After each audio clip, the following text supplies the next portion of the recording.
নির্বাচন ও গণভোটকে কেন্দ্র করে ভোট কেন্দ্রের 400 গজের মধ্যে মোবাইল ফোন ব্যবহারে নির্বাচন কমিশনের নিষেধাজ্ঞার কড়া সমালোচনা করেছেন জাতীয় নাগরিক পার্টির দক্ষিণাঞ্চলের মুখ্য সংগঠক হাসনাত আব্দুল্লাহ। আজ সামাজিক যোগাযোগ মাধ্যমে দেয়া এক বিবৃতিতে তিনি এই সিদ্ধান্তকে হঠকারী এবং ভোট চুরির সুস্পষ্ট সুযোগ হিসেবে আখ্যায়িত করেছেন। কুমিল্লা 4 আসনে 10 দলীয় জোটের এই প্রার্থী অভিযোগ করেন, ভোট কেন্দ্রে মোবাইল নিষিদ্ধ করার পেছনে বড় ধরনের কারচুপির উদ্দেশ্য থাকতে পারে। তিনি বলেন, ভোট কেন্দ্রের 400 গজের মধ্যে মোবাইল ফোন নিষিদ্ধের অর্থ হলো সবাইকে ফোন ঘরে রেখে আসতে হবে। এতে করে সিটিজেন জার্নালিজম বা মৌজ সাংবাদিকদের ভূমিকা সম্পূর্ণ বন্ধ হয়ে যাবে। কেন্দ্র দখল বা ভোট চুরির মতো কোনো অপ্রীতিকর ঘটনা ঘটলে ভোটাররা তাৎক্ষণিক ভিডিও রেকর্ড করতে পারবেন না বা কাউকে জানাতেও পারবেন না।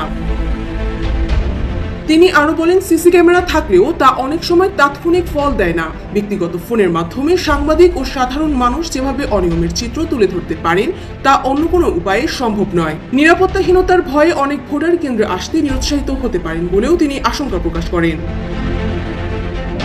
এদিকে আজ রাজধানীর মোহাম্মদপুরে 11 দলের নির্বাচনী জনসভায় নাহিদ ইসলাম বলেন, ইসি কোন জায়গা থেকে এই বিধিবিধান বের করছে তা আমি জানি না। কার পরিকল্পনার আদলে নির্বাচন কমিশন কাজ করছে এটা জনগণের সামনে স্পষ্ট হচ্ছে।